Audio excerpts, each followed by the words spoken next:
Josh with Backwoods Catfishing Guide Service. Today I want to talk to you a little bit about dragging baits. Dragging baits is an effective way to catch blue catfish, and it's primarily used on reservoirs with little to no current, but I find it effective in large reservoirs that are dammed and that have current flow. We're going to start off talking about the kind of rig that I like to use. First off, this is a Big Cat Fever heavy action rod. I prefer a heavy action rod when pulling planer boards because the planer board does give some natural resistance to the rod. And this is a Pen Squall 20. It'll hold, I believe, right around 250 yards of mono, 40 pound. And that's plenty for what I need for dragging baits. Onto the leader. This is how I like to set up for dragging baits.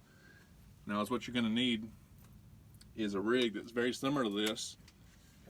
This is a 100-pound monofilament by Slimeline, and here I've got a 9/0 circle hook. I've got some beads.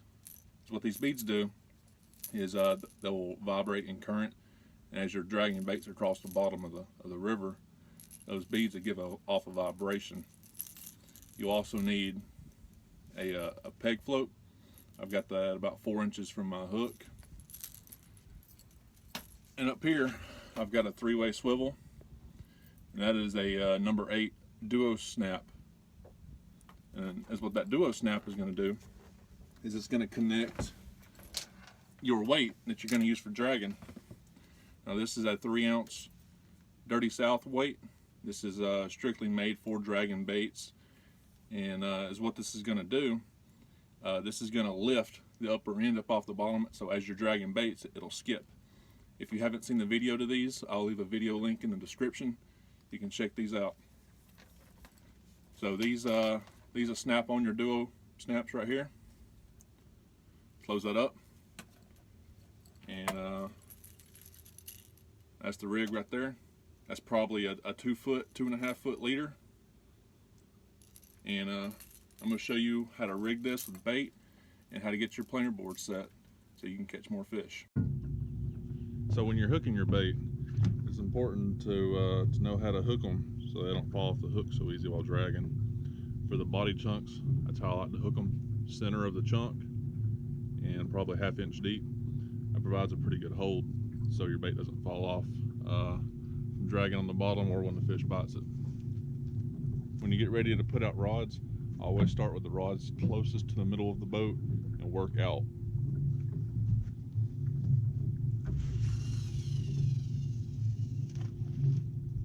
Once you cast your rod, leave your spool open. You want to let line out at least 100 feet, depending on your depth. The deeper you drag, the more line you want to let out.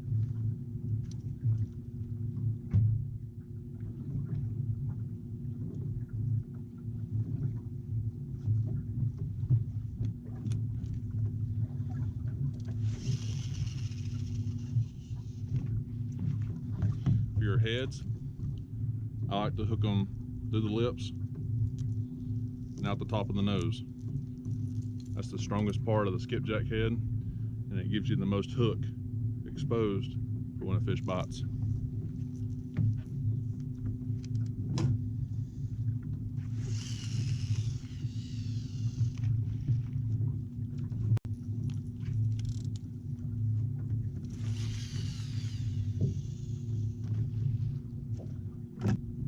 By the time I get my 4th rod out, I'm ready to go ahead and close my spools for my 2 interior rods.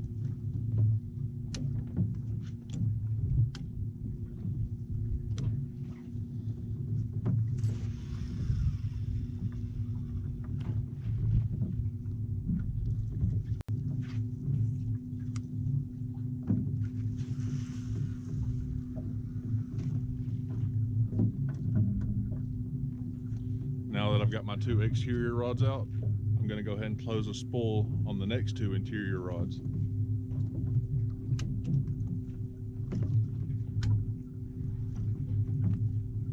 Now right here, you want to give it just a couple of seconds. You want to let some line out on your exterior rods Once we have enough line let out for those, we'll put our planer boards on. Okay, all the rods are out. Now we just got to put our planer boards on. We're going to be using the spread-em planer boards. The spread-ems are built of this 1/4-inch aluminum, and they're all welded. So these things are basically indestructible. That's why I like to use them. And I've also opted in for the twist lock clamps. These clamps are for mainly for braid, but I prefer to use them on mono because of how much tighter they grip the line. And it's a far superior clip in my opinion. So be sure to ask about these when you order. Any planer board that I've ever seen, the port side is always red or orange. You can identify that with navigation lights on the front of your boat, so you always know what color goes on what side of the boat. When you're hooking up your planer board, you want to start with your far exterior rods. Those are going to be the furthest away from the boat. For your twist lock, right there it's in the open position. Slide it over your mono and close the lever. The lever opens and closes this clip. Next, hook on this clip and close it. Now your planer board's on and you're ready to put it out in the water.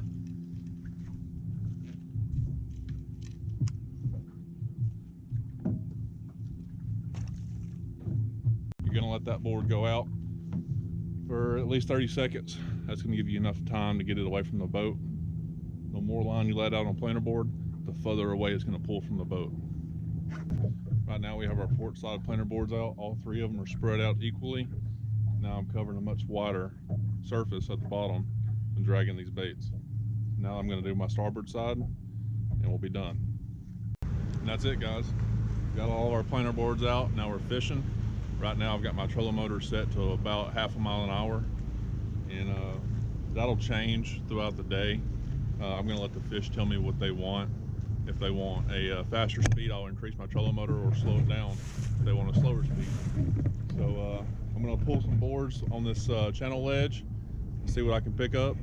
If you got any questions, feel free to comment, or you can hit me up on Facebook at Backwoods Catfishing Guide Service. And if you're interested in booking a trip, send me a message on there as well. We can get you booked in. I got some fish to catch.